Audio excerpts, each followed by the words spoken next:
Hi friends, welcome back to our channel Shalini's హరివిల్లు.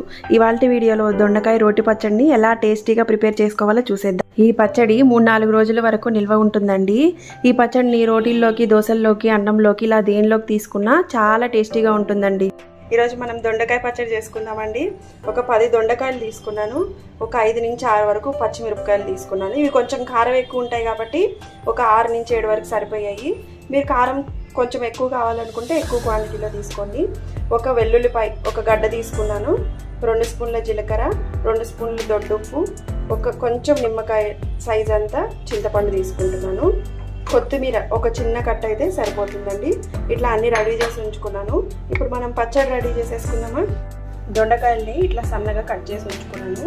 దంచుకోవడానికి వీలు ఉంటుంది కదా మనకి, ఇట్లా కట్ చేసుకోవడం వల్ల. ముందుగా రోలు కడుక్కొని ఇట్లా శుభ్రం చేసి ఉంచుకున్నాను. మనం నానబెట్టుకున్నాం కదా చింతపండు, ఇది వేసేసుకుంటున్నాను. దొడ్డుప్పు కూడా వేసేసుకున్నాం. ఇవి 2 కలిపి దంచేసుకుందాము. ఫస్ట్ ఇది దంచేసుకున్న తర్వాత పచ్చిమిరపకాయలు యాడ్ చేసుకుంటున్నాను. దంచేసుకున్నాము. వీటిని కూడా మెత్తగా కొంచెం జాగ్రత్తగా దంచుకోండి. పచ్చిమిరపకాయల నుంచి చెట్లు పైన పడగలవు. మనం కోసి పెట్టుకున్న దొండకాయ ముక్కలను కూడా యాడ్ చేస్తున్నానండి. చేసి ఇట్లా కచ్చాపచ్చగా దంచుకోవాలి. ఇప్పుడు మనం కొత్తిమీర తీసుకున్నాం కదా, ఇది కడిగింది వేసేస్తున్నాను. అన్నీ పచ్చివే ఫ్రెండ్స్, మనమేమి వాడ్చి ఫ్రై చేసుకొని అట్లాగ ఏం కాదు, పచ్చివే దంచేస్తున్నాను. వెల్లుల్లిపాయ కూడా యాడ్ చేస్తున్నాను. జీలకర్ర, పావు చెంచా పసుపు అన్నీ కలుపుకొని దంచేసుకొని తీసేసుకుందాం ఫ్రెండ్స్. తాలింపు పెట్టేసుకుంటే పచ్చడి రెడీ అయిపోయినట్టు. చాలా ఈజీగా, క్విక్గా, చాలా ఫాస్ట్గా చేసేయచ్చండి ఈ రెసిపీ.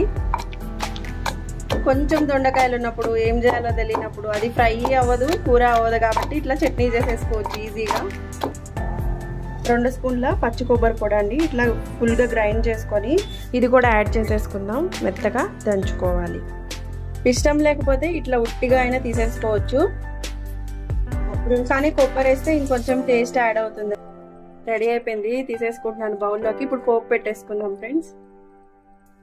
పోపు పెట్టుకోవడానికి 1 స్పూన్ ఆవాలు, 1 స్పూన్ మినప్పప్పు, 1 స్పూన్ శనగపప్పు, 2 ఎండుమిర్చిని ముక్కలుగా తుంచి పెట్టుకున్నాను.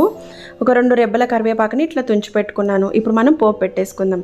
ఒక కడాయి పెట్టుకొని 2 స్పూన్ల ఆయిల్ వేసాను. అందులోకి 1 స్పూన్ ఆవాలు, ఎండుమిరపకాయ మనం తుంచి పెట్టుకున్నాం కదా, అది కూడా వేసేసాను. కొంచెం ఫ్రై అవ్వగానే మిగతా ఇంగ్రీడియంట్స్ వేసేసుకుందాము. మినప్పప్పు, శనగపప్పు కూడా వేసేస్తున్నాను. ఇది కొంచెం వేగాక మనం కరివేపాకు వేసుకోవచ్చు. కొంచెం ఫ్రై అవ్వాలండి, లేకపోతే పచ్చి పచ్చిగా ఉంటుంది. కరివేపాకు కూడా వేసేసాను.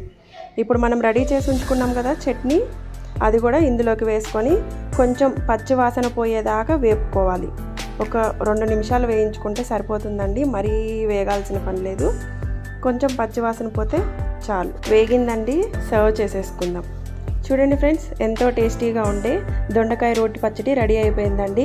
మీరు తప్పకుండా ఈ పచ్చడిని ట్రై చేయండి ఫ్రెండ్స్. ఎలా వచ్చిందో నాతో కామెంట్ చేయండి. ఈ వీడియో కనుక నచ్చినట్లయితే లైక్ చేయండి, షేర్ చేయండి, సబ్స్క్రైబ్ చేయండి.